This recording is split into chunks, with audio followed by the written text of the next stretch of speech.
کچھ نے اس کے نام کی وجہ سے کہا یہ قادیانی ہے، کچھ نے اہل بیت سے محبت کی وجہ سے کہا یہ شیعہ ہے، اور کچھ نے صحابہ کی جھوٹی گستاخیوں کے فتوے لگا کر کہا یہ صحابہ کا گستاخ ہے۔ لیکن حقیقت تو یہ ہے کہ اس انسان کو سننے سے پہلے ہمیں کیا پتا تھا جنگ جمل، جنگ صفین، جنگ نہروان کیا ہے؟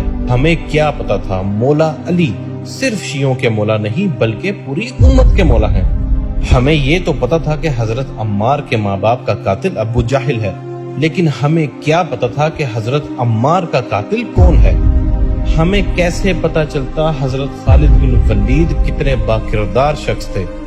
ہمیں کیا پتا تھا ابو ذر غفاری، ابو بصیر، عمر بن عاص، حذیفہ ابن یمان، ابو عبیدہ ابن جراح، ابو دردہ اور زید ابن ارقم کون تھے؟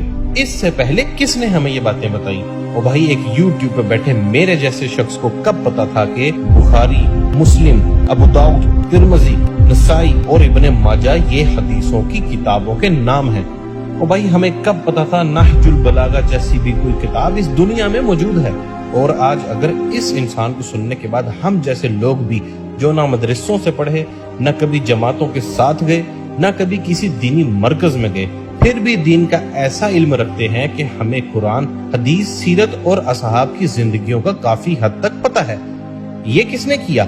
اللہ تعالیٰ نے اس انسان کو ہماری ہدایت کا ذریعہ بنایا۔ اور دوسری طرف اس کے خلاف بولنے والوں کو بھی سنا کہ شاید وہ یہ بتائیں کہ قرآن کی فلاں آیت غلط بول رہا ہے، صحیح آیت یہ ہے، فلاں حدیث غلط بولتا ہے، صحیح حدیث یہ ہے۔ ہمیں لگا مولوی یہ بتائیں گے، لیکن اس کے خلاف کیا دلیل دی گئی سن لو۔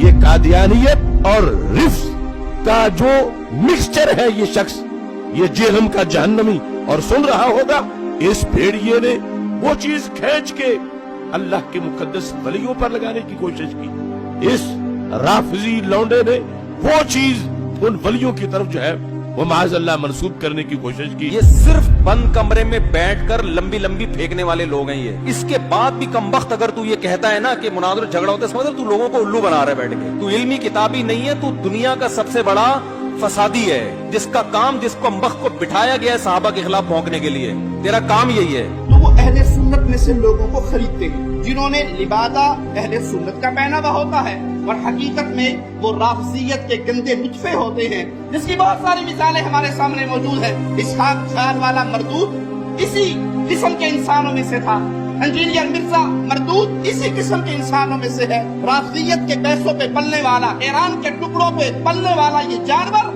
صحابہ کے بارے میں اپنی زبان گندی دراز کرتا ہے، اور حقیقت میں اس کا من پلیت ہے، اس کے ماننے والے اس سے بڑے پلیت ہیں۔ آج جہلم کا ایک زبردست قسم کا رسوائے زمانہ انسان اور مرزا علی الجہلمی، کئی سوال ایسے ہیں جن کا جواب باقی ہے۔ تو ابن تیمیہ کی کیا بات کرتا ہے، کہاں پہ راجہ بھوج، کہاں پہ گنگو تیلی؟ حضرات گرامی کا تیری اوقات کیا ہے، تیری حیثیت کیا ہے، تیرا مقام اور منصب، تیرا مرتبہ کیا ہے؟ ہر ابن تیمیہ سے محبت کرنے والا تیرے وجود پہ تھوکے گا، تیرے کردار پہ تھوکے گا، تیری سیرت پہ تھوکے گا، تیرے نسب العین پہ تھوکے گا، تیرے نظریے پہ تھوکے گا۔ حضرات گرامی کا تیرے جھوٹا ہے یا کذاب ہے یا مکار ہے یا دجال ہے، لوگوں کو اپنے دامِ تصویر میں پھنسانا چاہتا ہے، لوگوں کو سیدنا امیر معاویہ کی ذات اقدس سے برگشتہ کرنا چاہتا ہے۔ حضرات گرامی کا دیکھ لیجئے، میں آپ کو لا وجہ البصیرت یہ بات کہتا ہوں، مرزا کل بھی ذلیل تھا، مرزا آج بھی ذلیل ہے، اور انشاءاللہ مرتے دم تک یہ ذلیل و رسوا ہی رہے گا۔